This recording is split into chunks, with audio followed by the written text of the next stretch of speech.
Assalamualaikum warahmatullahi wabarakatuh. Perkenalkan, saya Muhammad Adrin Arsyifadillah dari kelas TI 236. Izinkan saya untuk mempresentasikan sebuah tugas untuk tugas tengah semester dari basis data, yaitu tentang definisi berbagai macam. Yang pertama yaitu DBMS, yang kedua redundansi data, yang kedua adalah entitas, yang ketiga yaitu composite key, berhubungan juga dengan indeks key, lalu jenis arsitektur basis data, level basis data itu sendiri, dan juga perbedaan-perbedaan. Nah, kita lanjut ke yang pertama yaitu DBMS itu sendiri, yaitu Database Management System. Apa itu Database Management System? Yaitu sebuah perangkat lunak yang dirancang khusus untuk mengelola dan juga mengatur database. Database itu apa? Database itu kumpulan data yang telah disusun secara terstruktur, itu database. Nah, DBMS itu sendiri ya sebuah sistem yang buat mengaturnya. Nah, peranan utamanya dia itu adalah untuk menyediakan cara yang terorganisir atau terstruktur untuk menyimpan, mengatur, dan juga mengakses data. Dan juga memungkinkan kita sebagai penggunanya untuk membuat, memperbarui, dan juga mengambil informasi dari database dengan lebih mudah dan juga efisien. Lalu yang selanjutnya, itu redundansi data. Redundansi data itu bisa hadir, kenapa? Ini sebuah, apa ya, disebutnya ya, problem error gitu, redundansi data itu. Karena kenapa? Karena dia itu ketika data yang sama itu disimpan secara berulang kali, datanya itu memiliki poin yang sama, tersimpan secara terulang, jadi menumpuk. Mau itu dalam satu table ataupun dalam table yang berbeda. Nah, itu penyebabnya kenapa? Karena desain yang kurang efisien, atau juga kebutuhan untuk mempertahankan konsistensi data namun malah gagal, dan juga penggunaan data dari sumber yang berbeda. Dan akhirnya jadi terjadinya redundansi data. Nah, dampaknya itu apa sih? Yang jelas pertama pemborosan ruang, karena ya penumpukan data padahal memiliki poin yang sama. Yang kedua itu kesulitan dalam memeliharanya. Dan yang terakhir yaitu jelas bakal terjadi resiko inkonsistensi. Ketika pengeditan satu berubah, yang satunya lagi tidak berubah, maka akan terjadi inkonsistensi. Lalu kita lanjut ke yang selanjutnya yaitu entitas. Entitas atau entity itu didefinisikan sebagai kita, yaitu objek atau konsep yang secara memiliki keunikan atau memiliki atribut yang dapat didefinisikan sifat-sifatnya. Entitasnya itu sering direpresentasikan sebagai objek dunia, kayak kita nih, orang atau tempat. Nah, itu kan memiliki ciri sendiri, memiliki sifat, warna kulit, wajah, bahkan nama. Nah, itu dia disebutnya entitas. Dan keunikan-unikannya itu sendiri, itu disebutnya kalau dalam dunia ini, SQL, yaitu composite key. Adalah suatu kunci yang terdiri dari dua atau lebih kolom dalam sebuah tabel basis data.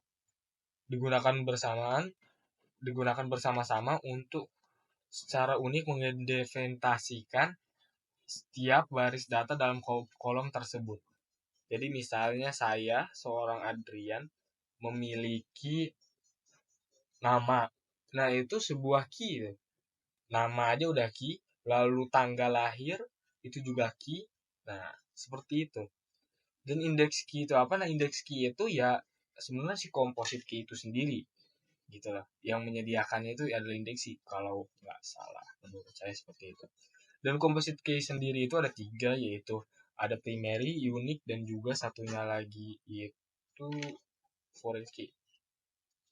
Nah, gunanya dari indeks key itu kita menggunakan key seperti ini, composite yaitu untuk meningkatkan kinerja pencarian. Juga bisa dikecilin nggak sih, biar gimana kecilin? Bisa.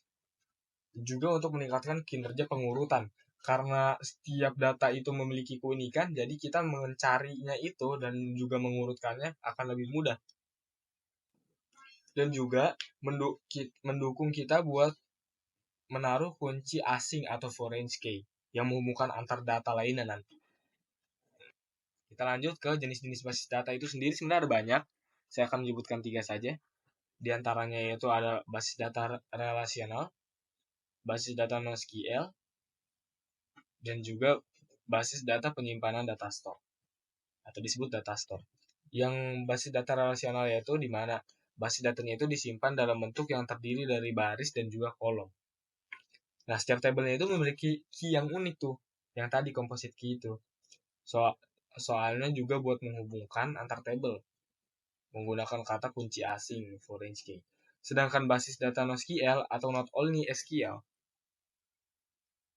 itu adalah basis data yang dirancang untuk menangani volume data besar dan juga kasus data yang lebih kompleks. Basis data relasional itu SQL itu sendiri ya. Dan juga terakhir yaitu basis data tempat penyimpanan atau data store. Sesuai dengan namanya, penyimpanan data. Nah, basis data ini menyimpan data-data yang struktur, semi terstruktur, ataupun malah yang tidak terstruktur sama sekali. Dia mencangkupnya. Lalu kita lanjut ke selanjutnya, yaitu level basis data itu sendiri ada 4. Kalau physical data organization itu dihitung. Namun kalau enggak ya ada 3 tentunya. Physical data organization itu ya kita sendiri, apa aja yang mau diinput itu ada di sini. Lalu ada internal level itu ketika kita mau masukkan datanya. Dan yang ketiga itu adalah konseptualnya. Konsep. Apa sih konsep yang mau kita taruh nanti di dalam tabel itu? Sistem apa yang akan kita buat? Bagaimana ininya? Perlu diciptakannya konsep terlebih dahulu untuk menjalankan SQL itu. Karena dia itu terstruktur. Lalu setelah itu baru hasilnya adalah view external level yang dapat dilihat oleh pengguna-pengguna lain selain si develop itu sendiri. Atau dapat dilihat publik lah. Lalu kita lanjut ke perbedaan-perbedaan dari basis data. Pertama ada hierarki dan juga jaringan. Nah, buat yang hierarki ini, perbedaannya itu yang dari terstrukturnya ya, itu memiliki struktur yang seperti pohon.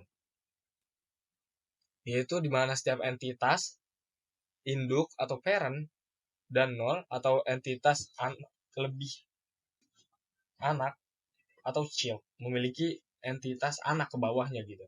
Sedangkan kalau jaringan, itu lebih kompleks strukturnya. Juga datanya itu disimpan dalam bentuk jaringan yang terdiri dari record dan juga pointer. Nah, sedangkan hubungan antar datanya itu, yaitu antara entitas diatur dalam bentuk hierarki. Kalau hierarki itu ya berlapis-lapis atau ada urutannya. Yang paling atas apa, lalu ke bawah, ke bawah, ke bawah. Sedangkan kalau jaringan, itu hubungan entitasnya itu tak terbatas. Nggak hanya pada hierarki saja. Karena dia itu bisa jadi satu entitas induk nih. Memiliki lebih dari satu anak atau gimana. Dia itu lebih kompleks. Kompleksitasnya itu tinggi. Karena kefleksibelannya itu. Dia itu bebas dalam pengaplikasiannya. Nggak terstruktur bisa dijalan ya. Sedangkan kalau basis data hierarki itu sederhana. Jadi kita dapat dengan mudah, nggak mudah juga. Maksudnya kita lebih bisa memahaminya karena ia memiliki runtutan dalam penyusunannya gitu. Lalu perbedaan selanjutnya yaitu dari relational basis database dan juga entity relationship model atau ER model. Dari konsep dasarnya itu perbedaannya, relational database itu datanya itu terdiri dari tabel yang terhubung satu sama lain dengan menggunakan foreign key atau kunci asing. Jadi setiap tabel yang berbeda itu terhubung dengan foreign key, kunci asing yang menghubungkan keduanya itu loh. Kode otentiknya terhubung karena foreign key. Sedangkan ER model itu menggunakan model konseptual yang digunakan dalam fase desain data untuk menggambarkan hubungan entitas-entitasnya itu. Jadi dia malah menggunakan model kalau di sini. Nah, representasinya itu hubungan antara entitas diatur dalam bentuk hierarki sama. Sedangkan kalau ini juga entity relationship model pun seperti yang tadi kita jelaskan. Lalu selanjutnya yang terakhir yaitu SQL itu sendiri. SQL itu kalau buat kalian yang belum tahu apa itu SQL, yaitu Structured Query Language. Yaitu berarti bahasa query yang terstruktur, tersusun. Nah, yang membedakan dengan NoSQL, not only SQL itu dari skema datanya beda. Yaitu kalau basis data SQL atau juga disebut relasional yang tadi juga tuh kita sebutin itu sama. Membutuhkan skema yang ditetapkan terlebih dahulu atau disebutnya predefined skema. Predefined skema. Sedangkan NoSQL itu skemanya dinamis, flow. Dia itu tidak membutuhkan skema sama sekali. Dia itu schemaless. Yang memungkinkan kita menambahkan, mengubah struktur tanpa adanya memerlukan perubahan skema yang lebih luas. Seperti yang tadi dibilang juga, dia itu lebih kompleks dan juga lebih fleksibel. Nah, bahasa query yang digunakan itu bahasa standar untuk, kalau SQL, itu bahasa standar yang digunakan untuk memanipulasi data dalam basis data relasional. Yaitu biasanya menggunakan MySQL. Sedangkan kalau IR model tidak memiliki bahasa khusus dalam pengambilan datanya, dia bebas bisa banyak menggunakan apa aja yang digunakan dalam tahapan perancangan basis data. Tetapi NoSQL itu juga tetap bisa diimplementasikan atau dijalankan di dalam SQL itu sendiri. Jadi begitu teman-temanku sekalian. Saya harap teman-teman sekalian dapat memahaminya dan juga dapat mengerti dari apa yang telah saya sampaikan. Sekian dari saya, Adrian izin pamit undur diri. Assalamualaikum warahmatullahi wabarakatuh.